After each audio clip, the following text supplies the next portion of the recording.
Hoje nós vamos homenagear Bauru falando da sua formação a partir do entroncamento ferroviário e também discutindo isso do ponto de vista da história, da ocupação, do aproveitamento deste modal ou não, da sua situação atual de sucateamento ao longo de sua história. Tudo isso comemorando, sim, a cidade e seus desafios a partir da história em função de sua repetição todo ano do seu 1º de agosto. Para isso está conosco, aqui na rádio, na TV Câmara, o professor João Francisco Tirei de Lima.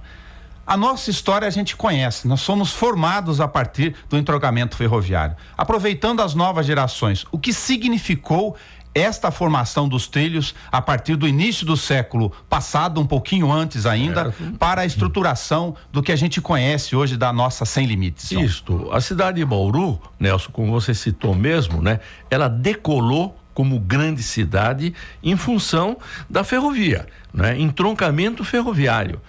Estrada de Ferro Noroeste, Estrada de Ferro Sorocabana e Companhia Paulista de Estrada de Ferro. Era considerado, não é? Em 1910, já era a 3ª ferrovia, chega em Bauru, a Paulista em 1910, o maior entroncamento ferroviário do interior da América do Sul. Inclusive inaugurando, não é, os escritórios da Estrada de Ferro Noroeste, que a partir de 1918 foram transferidos do Rio de Janeiro para Bauru, não é?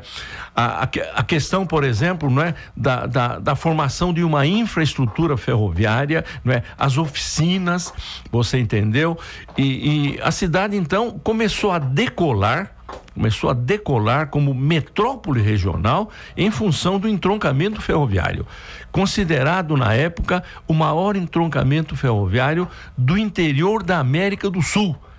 Então a ferrovia, não é, confere à cidade uma identidade que até hoje está presente, infelizmente, não é, em função de uma estação que não funciona.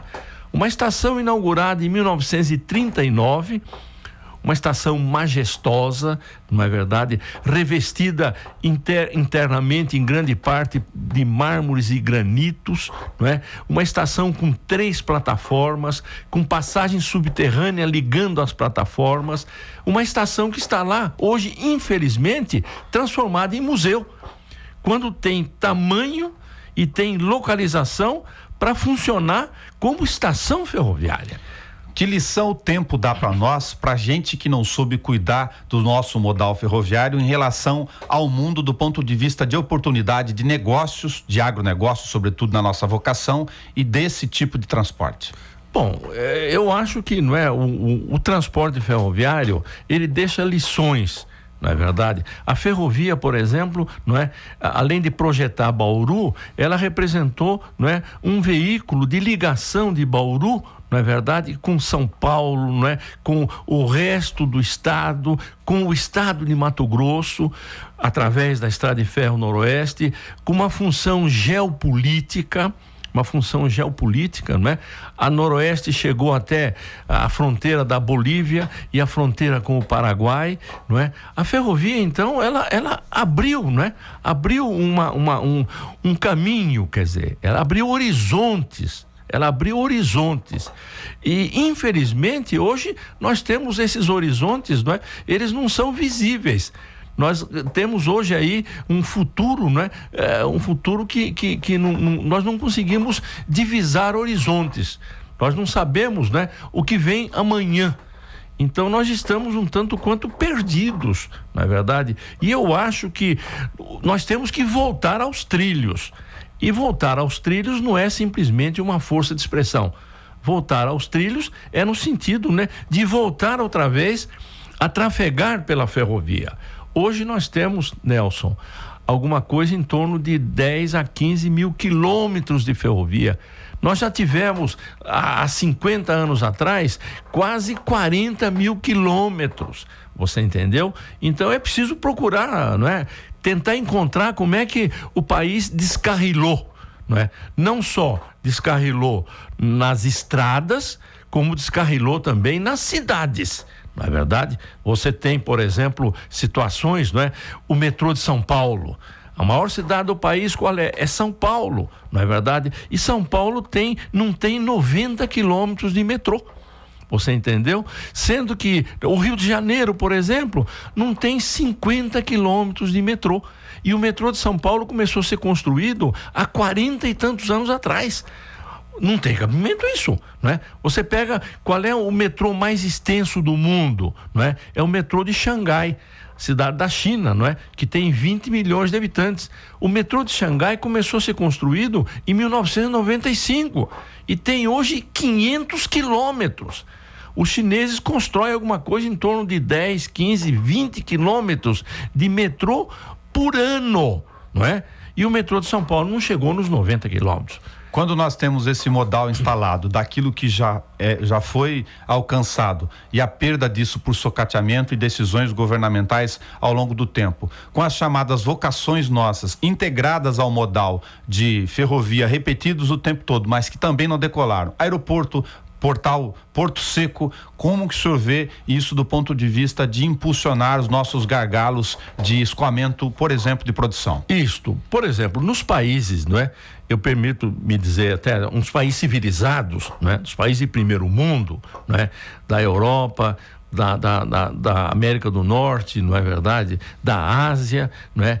Nesses países existe, não é? Inclusive uma interação entre os diferentes tipos de transporte, não é verdade? O transporte rodoviário, né? O transporte automobilístico, né? O transporte rodoviário, o transporte ferroviário, o transporte aeroviário, o transporte fluvial, o transporte marítimo, existe uma relação.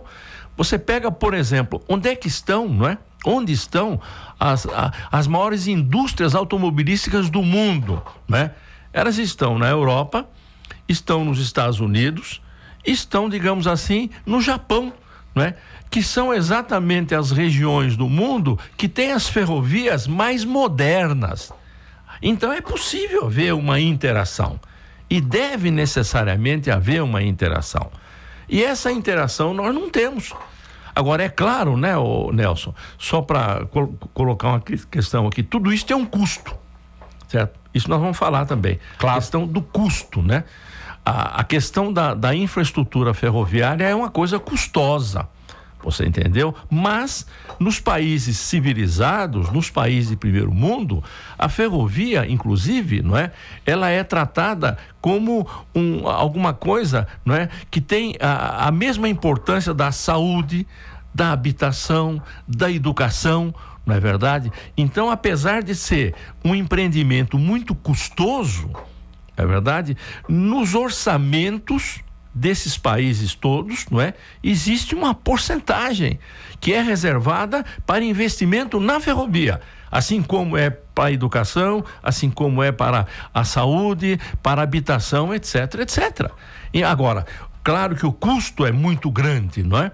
Agora, nós temos condições, você entendeu? De ter acesso a essas verbas. É uma questão política. Nós temos condições. Agora, claro, né? O Brasil é a 7ª, 8ª ou 9ª economia do mundo, não é verdade? O país, o 7º, 8º ou 9º produto interno bruto do mundo, é um país de proporções continentais, não é? Então, nós temos que... Agora, por outro lado, é um país que tem uma dívida pública de 3 trilhões de reais, quase 3 trilhões de reais, ou seja, 1 trilhão de dólares. Isso implica em pagamento de serviços, né, que são fantásticos, né, em termos de custo. Agora, é preciso renegociar essa dívida pública. Agora, essa renegociação da dívida pública passa pelo fator político. O fator político em todas as instâncias. As instâncias municipal, estadual, federal, o poder executivo, legislativo e judiciário. Do ponto de vista da questão dos modais, nesse momento, para pontuar o nosso raciocínio e ele não ficar espaço no tempo, o DENIT, o Departamento Nacional de Transportes, analisa, por exemplo, entroncamentos como em Bauru, tal qual foi feito como exemplificação aqui em Araraquara, certo, a ideia de tirar trilhos dos centros da cidade. Como o senhor vê isso diante dessa nossa conversa? Sou absolutamente contrário em termos de retirada de trilhos. Nós temos uma infraestrutura ferroviária, não é, que tem que ser reaproveitada. Se a gente tivesse uma estaçãozinha qualquer, não é, mas não temos. Temos uma estação majestosa, você entendeu? Uma estação, não é, onde circulavam há 50 anos atrás, não é, cerca de 1.000 pessoas por dia nessa estação. 1.000 pessoas por dia é uma quantidade, não é, respeitável, onde circulavam de 25 a 30 trens de passageiros por dia, fora os 5 ou 6 trens de carga. Então essa infraestrutura, ela não pode ser, digamos assim, jogada fora, não é? Não pode ser transformada simplesmente numa sucata, não é? E substituir os trilhos, não é? Sei lá por quê, por ruas, avenidas, etc. Que isso, não é verdade? Para congestionar mais o trânsito ainda, não é? Eu acho que essa infraestrutura ferroviária de Bauru, ela é grande, ela é imensa, ela é gigantesca e ela tem que ser reaproveitada. Você entendeu? Agradecemos ao professor João Francisco de Lima nessa parte 1 da nossa comemoração e sugestão de reflexão em relação ao 1º de agosto, sobretudo, que não é só simbólico no tempo para discutir a nossa formação da ferrovia e colocar, sim, a Sem Limites no trilho. Aproveite o nosso bate-papo, a gente retorna com a parte 2, acompanhe pela programação da Rádio Câmara e da TV Câmara.